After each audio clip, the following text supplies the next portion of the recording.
और इस वक्त एक बड़ी खबर आ रही है रांची से, जहां जल सहिया कर्मचारी संघ का हड़ताल खत्म हो चुका है। यह हड़ताल मंत्री मिथिलेश ठाकुर के आश्वासन के बाद खत्म किया गया है। आपको बता दें कि पिछले 28 तारीख से लगातार सहियाओं के द्वारा हड़ताल किया जा रहा था। यह अनिश्चितकालीन धरना प्रदर्शन उनके द्वारा किया जा रहा था, जो कि 12 दिन के बाद आज तुड़वा लिया गया है और यह मंत्री मिथिलेश ठाकुर ने तुड़वाया है। उन्होंने आश्वासन दिया है और जिसके बाद यह हड़ताल खत्म किया गया है। आपको बता दें, साथ ही साथ सहियाओं का मानदेय भी बढ़ाया गया है, जिसे पहले जो कि 1000 रुपए था उसे बढ़ाकर अब 2000 किया गया है। और इसके बाद अब सहियाओं ने अपना हड़ताल खत्म कर दिया है मंत्री मिथिलेश ठाकुर के आश्वासन के बाद। क्या कुछ पूरा मामला है, क्या मंत्री मिथिलेश ठाकुर ने आश्वासन दिया है, क्या कुछ है, चलिए देखते हैं। और बहुत लंबे अरसे से हमारी जल सहिया बहनें अपनी सेवा दे रही हैं और मैं जब भी मिलता था किसी जिले में, मैं किसी कार्यक्रम में जाता तो जल सहिया बहनें निश्चित रूप से अपनी समस्याएं लेकर आती थी और अपनी समस्याओं को रखती थी और मैं भी बहुत सहानुभूतिपूर्वक समस्याओं को सुनने का काम करता था और हमेशा आश्वासन मैं देता था कि आप लोग निश्चिंत रहिए। ये सरकार माननीय हेमंत सोरेन जी के नेतृत्व में जो सरकार आपने बनाई है, क्योंकि आप जल सहिया से पहले इस राज्य के एक मतदाता भी हैं और आपके मत से ही जनप्रतिनिधि जीतते हैं और जिनकी संख्या ज्यादा होती है लोकतंत्र में उनकी सरकार बनती है। तो ये कहते हुए कोई संकोच नहीं है कि 24 साल इस राज्य के निर्माण के हो गए। अगर झारखंड की जनसंख्या की सरकार, झारखंडी मानसिकता की सरकार, झारखंड के एक एक वर्ग के हितों अधिकारों का ख्याल रखने वाली सरकार पहली बार 19 में आप लोगों ने दिसंबर 2019 में बनाने का काम किया, उसके पहले किसी भी सरकार को, हम लोगों को भी मौका मिला लेकिन बहुत अल्प समय मिला, बहुत कम मौका मिला काम करने का। उस समय भी बड़ी बड़ी योजना हम लोगों ने लागू की। आज ये साड़ी आप लोग पहने हैं, ये भी साड़ी हमारी सरकार के समय में लागू होगी, लेकिन इस बार पूर्ण बहुमत की सरकार आप लोगों ने बनाई, राज्य की जनता ने बनाने का काम किया और सरकार बनते ही क्या स्थिति हुई किसी से छिपा हुआ नहीं। आप लोगों का योगदान भी बहुत रहा, स्वास्थ्य सहियाओं का योगदान तो रहा ही, आप लोगों का योगदान भी बहुत रहा कोरोना महामारी से लोगों को बचाने, जान माल की रक्षा करने में आप लोगों ने भी अपने जान की परवाह नहीं की और आगे बढ़ चढ़कर काम किया, सहयोग किया सरकार का। 2 साल हम लोगों को कोरोना में बीता, उसके बाद जो राजनीतिक परिस्थितियां हुई ये भी आप लोग सब जानते हैं। हमेशा सरकार को अस्थिर करने की कोशिश की गई। आपके माननीय मुख्यमंत्री को जेल में डाला गया। क्यों जेल में डाला गया? क्योंकि राज्य के जो अंतिम पंक्ति के लोग हैं, जो अनुबंध कर्मी हैं, जो और हमारे किसान भाई हैं, जो मजदूर हैं, जो गरीब जनता के हितोधिकारियों की रक्षा का निर्णय लिया जा रहा था, ऐसे ऐसे निर्णय लिए जा रहे थे जिससे आम आदमी सीधे लाभान्वित हो रहा था। और आपको भी मैंने कहा था कि आपके माननीय मुख्यमंत्री हेमंत सोरेन जी काफी संवेदनशील है और वो इस पर विचार कर रहे हैं। आप लोग कितने तारीख से बैठे हैं? आज कितनी तारीख है? तो ये आप लोग अगर सोच रहे होंगे कि ये 10 दिन में सब कुछ हो गया, तो ये पूरी तरह से आप लोगों की गलत सोच है।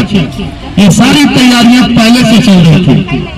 आप लोग जब हमसे मिलते थे, मैं आपसे कहता था कि ये सरकार आपकी सरकार है, आपके लिए सोचती है। पिछली सरकारों ने जो 2 साड़ी मिलता था 1 साल में, वो भी बंद कर दिया था। हम लोगों ने उसको भी शुरू किया। अभी आप लोगों को प्राप्त नहीं हुआ है, लेकिन जल्दी प्राप्त होगा। हमने टैब का व्यवस्था किया था कि टैब से सारा जो डाटा है, जो ये है, उसमें आप लोगों को सहूलियत होगी कि सभी सहिया बहनों को हम लोग टैब देने का काम करेंगे। जब कैबिनेट में प्रस्ताव आया तो माननीय मुख्यमंत्री ने उसको बदलवाया कि नहीं, टैब मत दीजिए, टैब मत दीजिए मंत्री जी, स्मार्टफोन दीजिए, टैब लेकर चलने में परेशानी होगी, कहीं रख देगी घर में स्मार्टफोन, तो आप लोगों के स्मार्टफोन की भी व्यवस्था हो रही है। और कल जो उपहार आपके माननीय मुख्यमंत्री ने दिया है आपको, एक साथ आपका मानदेय, पहले मानदेय तो नहीं बंद हो गया था ना, उसको हम लोग कैसे करके बैलेंस किए थे, कहां से व्यवस्था करके, क्योंकि केंद्र सरकार तो हाथ खींच लिया था, 1 रुपया भी नहीं, आईसी का पैसा भी नहीं था, हम लोग कैसे करके एडजस्ट करके कि नहीं, तो ये संवेदनशीलता थी। तभी 1000 अगर 12 महीना का जोड़ दिया जाए तो 1000 रुपया होता है सब मिलाकर, आपके काम के अनुरूप जो तय किया गया हर महीने वो चल रहा था। उसके बाद प्रस्ताव तैयार हो रहा था, लेकिन आप लोगों को पहले बोल देना कि प्रस्ताव तैयार हो रहा है, आप लोगों के लिए विचार हो रहा है, तो ये उचित नहीं था। मुझे तो सच्ची पता था कि होना है, आपका मानदेय बढ़ना है, लेकिन पहले आप लोगों को बता देना। और मैंने ये भी कहा था कि किसी आंदोलन की जरूरत नहीं है, किसी धरना प्रदर्शन की जरूरत नहीं है, किसी को याद होगा तो याद है ना, एकदम ये आपकी सरकार है, आपके लिए दिन रात निरंतर सोचने वाली सरकार है। आज जो सहायक पुलिसकर्मियों का जो हाल होता, उन लोगों से ऐसा भ्रम भरमाया गया था कि वो कहीं कमी रह जाते। आज माननीय हेमंत सोरेन जी अगर मुख्यमंत्री नहीं बनते 2019 में, तो वो गद्दर की ठोकरें खा रहे होते। आज लगातार उनका अवधि विस्तार किया जा रहा है, उनका मानदेय भी बढ़ा। मैं ये भी कहूंगा साथ साथ कि बहुत बड़ी जिम्मेदारी है, अपना काम आप लोग पूरी निष्ठा के साथ निभाएं। ये आपकी सरकार है, आपके हितों के लिए सोचने वाली सरकार है, और जो छोटी मोटी मांगे आपकी है उसको भी हम लोग उस पर भी गंभीरता से विचार करेंगे। और जो आपका बकाया मानदेय है, वो बकाया मानदेय भी हम कोई बात संकोच नहीं करते हैं बोलने में। अगर आपका भाई मिथिलेश ठाकुर मंत्री नहीं होता तो बकाया मानदेय भी नहीं मिलता, ये गारंटी देते हैं, ये गारंटी देते हैं। कितना पापड़ बेलना पड़ा इसके लिए, कितना पापड़ बेलना पड़ा, कितनी मेहनत करनी पड़ी, कितना लगना पड़ा। अभी कुछ जिलों का, लगभग सभी जिलों, बोकारो जिला में कुछ भी नहीं मिला, और कुछ जिलों में बहुत पानी छूट गई।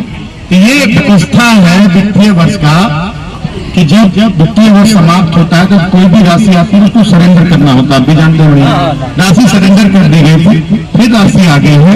और एक एक लोगों को मैं निरंतर अधिकारियों को बोलता रहता हूँ, अभियंताओं को बोलता रहता हूँ कि कोई एक सहिया वाहन का भी जो बकाया जो एरियर मानदेय है वो नहीं छूटना चाहिए, सभी लोगों को मिलेगा।